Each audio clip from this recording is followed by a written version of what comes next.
नमस्कार दोस्तों, आप सभी का मेरे YouTube चैनल एक्सप्लोसिव मैथ पर स्वागत है। जैसा कि आप लोग देख रहे हैं, आज मैं ट्रिग्नोमेट्री के कुछ एसएससी सीजीएल मैथ्स के क्वेश्चन लेकर आया हूँ। इन क्वेश्चनों को लाने का केवल मेरा मोटिव यही है कि मैं आपको ये बताना चाहता हूँ कि एसएससी सीजीएल कोई टफ एग्जाम नहीं है जितना आप लोगों ने इसका फोबिया बना के रखा है। काफी लड़कों की कमेंट आई कि सर आपका नेक्स्ट वीडियो किससे रिलेटेड होगा, तो मैं बताना चाहता हूँ कि मेरा जो नेक्स्ट वीडियो जो आएंगे अब वो मेरा एसएससी सीजीएल की पूरी कोर्स सीरीज होगी।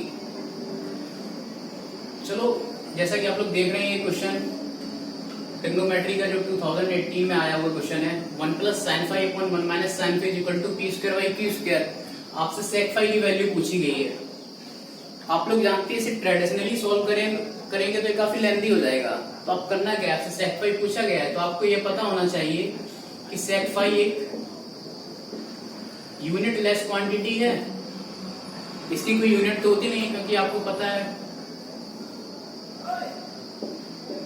आपने जैसे ट्राइंगल एबीसी ले लिया, ये थीटा है। कुछ भी आप जैसे साइन थीटा, कॉस थीटा कुछ भी निकालते हैं, जैसे आपने साइन थीटा निकाला, साइन थीटा क्या है, ये परपेंडिकुलर हो गया, हाइपोटेनस हो गया, तो आपने p/h। तो आपको पता है इन जो ट्राइंगल है, ट्राइंगल में जो साइड्स होंगी उनकी तो यूनिट होगी, क्योंकि वो लेंथ है ना, तो लेंथ की तो यूनिट होती है। तो ये सेंटीमीटर कुछ भी मान लीजिए। लेकिन जो sine theta, cos theta, tan theta, जितने भी फंक्शन है ये तो सब आपको पता है यूनिट लेस ही होते हैं। तो आप ऑप्शन में चेक कर लीजिए कि कौन सा फंक्शन यूनिट लेस है।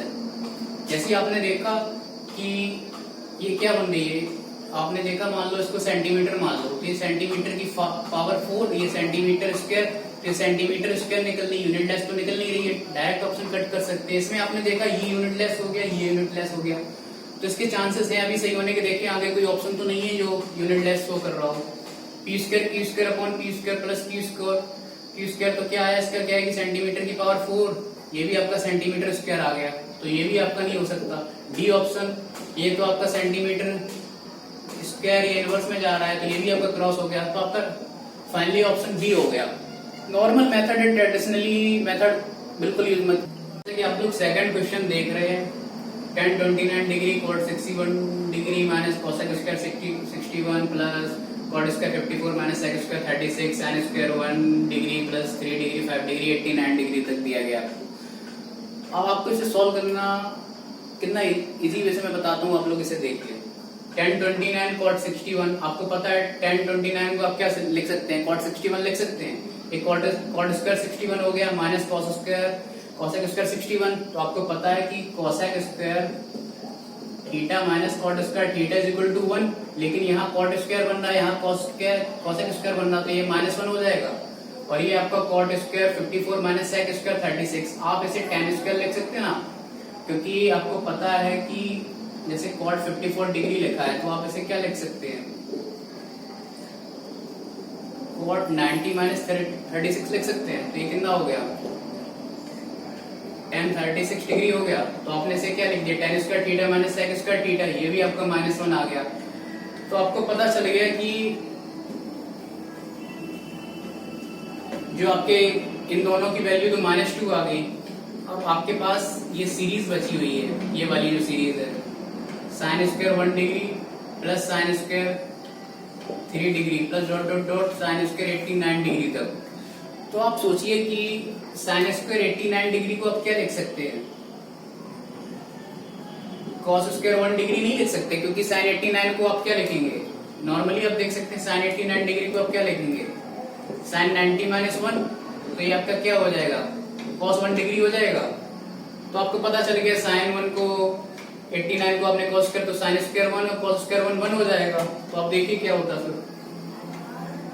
तो आप इसमें क्या पेयर बनाइए, पेयर कैसे बनाएंगे, sin स्क्वायर 1 cos स्क्वायर 1, तो आपके ये हो गए sin स्क्वायर 3 का किससे रिलेट होगा, 80, बताओ किससे रिलेट होगा, आप ही बताइए, 87 से रिलेट होगा ना। तो आपको ये पता होना चाहिए सीरीज, मतलब इसके कितने पेयर बनेंगे आपको ये पता करना है।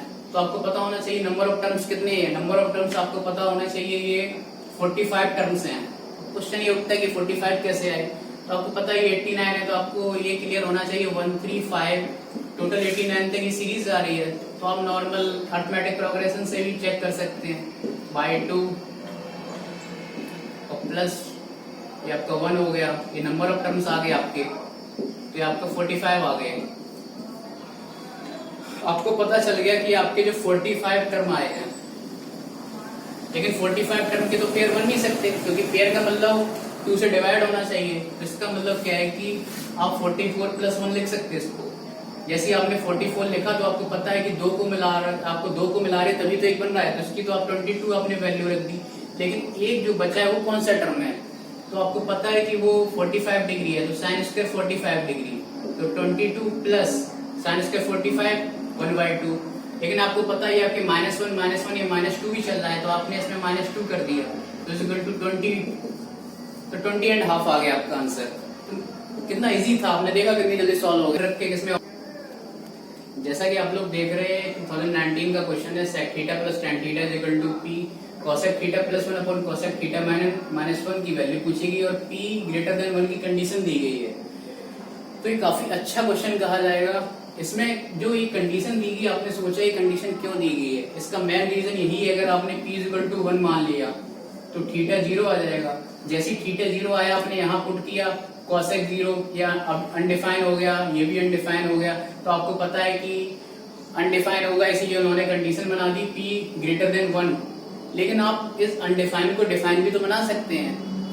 आपको करना क्या है कि cosec theta plus 1 upon cosec theta minus 1, तो आप इसे साइन में चेंज कर लीजिए, 1 plus sine theta upon 1 minus sine theta. अब आपको इस कंडीशन का देने का भी कोई फायदा नहीं हुआ, इस कंडीशन का आपको यूज ही नहीं करना है। आप अपना p इज इक्वल टू 1 लेके ही इसको प्रूव कर सकते हैं। आपने इसको क्या किया, जैसे ही p इज इक्वल टू 1 है, थीटा 0 है, तो जैसे ही आपने देखा ये 1 आ गया, आप रख के देख लीजिए p इज इक्वल टू 1। इसमें जैसे ही आपने 1 रखा तो ये आपको पता 1 माइनस 1 0 इन्फिनिटी आ रहा है, इसका तो डायरेक्ट क्रॉस कर सकते हैं। इसमें रखा ये 1 आ रहा है, इसमें जैसे आपने इसमें रखा तो ये 0 आ रहा है, इसमें रखा तो ये 2 आ रहा है, तो आपको ऑप्शन बी मिल गया। कितना इजीली आपने इसको हिट कर दिया, आपने इस कंडीशन का कोई यूज नहीं किया, आपने इस कंडीशन का ही एक हिसाब से मिसयूज कर दिया। जैसा कि आप लोग देख रहे हैं ट्रिग्नोमेट्री का जो क्वेश्चन सीरियल 2019 में आया है, sin थीटा पर 1 plus cos theta 1 plus cos theta 1 sin theta is equal to 4/√3 tan theta plus sec theta का इनवर्स आपसे पूछा गया है। वो कंडीशन दी गई थीटा 0-90 के बीच में होना चाहिए। आपको पता है आपकी वैल्यू 0-90 के बीच में क्या है, 0 30 45 60, जीरो तो लेनी नहीं है क्योंकि जीरो का तो कोई लॉजिक ही नहीं है। तो आपको पता है कि जो आपका √3 दिख रहा है, तो √3 आपको पता है कि साइन और कॉस में क्या 30-60 में ही आता है, तो आपको नॉर्मली ऑप्शन पता होने चाहिए कि 30-60 डिग्री में ही आपको पुट करना है। लेकिन आप भूल जाइए, सबसे पहले आप ये आइए, आपसे पूछा क्या गया है, tan theta plus sec theta का इनवर्स पूछा गया है। आपने इसमें क्या किया कि इसमें 60 डिग्री रखा, जैसे 60 डिग्री आप 60 डिग्री रख के देखिए तो √3 sec 60 आपको पता है 2 का इनवर्स किया आपने 1/2 2 प्लस √3। जैसे ही आप इसको ऊपर लेके गए 2 माइनस √3 आपको ऑप्शन मिल गया, आपने हिट कर दिया। लेकिन अभी क्या हम लोगों ने गैस ही तो किया था कि 60 डिग्री लेके देख लेते हैं, क्योंकि आंसर तुरंत मिल गया, हम लोगों को पता चल जाता है, मतलब नॉर्मली देख लिया जाता है कि 30 से आप क्या 60 डिग्री यहाँ पुट करके देखिए कि सेटिस्फाई कर रहा है कि नहीं कर रहा है। बस आपका यही एक सबसे इजी मेथड यही हो सकता है इसका कि आपको बस 30-60 डिग्री में कोई चूज करना है। आपने मान लो 60 डिग्री, आप 60 डिग्री से आपका आंसर मिल रहा है, 60 डिग्री आप इसमें रख के देख लीजिए सेटिस्फाई कर रहा है कि नहीं कर रहा है। जैसे आपने sin 60 रखा तो कितना होगा, √3/2 1 प्लस cos 60 का मतलब 1/2 और 1 प्लस 1/2 3/2 प्लस ये भी आपका cos 60 ये 3/2 हो गया, sin 60 √3/2, 2 से 2 कैंसिल हो गया, यहाँ 2 से 2 कैंसिल हो गया। तो आपको पता है कि नॉर्मली √3 यहाँ नीचे आ रहा है, तो आप इसे क्या इसे 1/√3 लिख लीजिए, इसे 3/√3 बना लेने लीजिए, 4/√3। इसका मतलब आपने 60 डिग्री जो लिया था बिल्कुल ठीक लिया था, आपका आंसर ठीक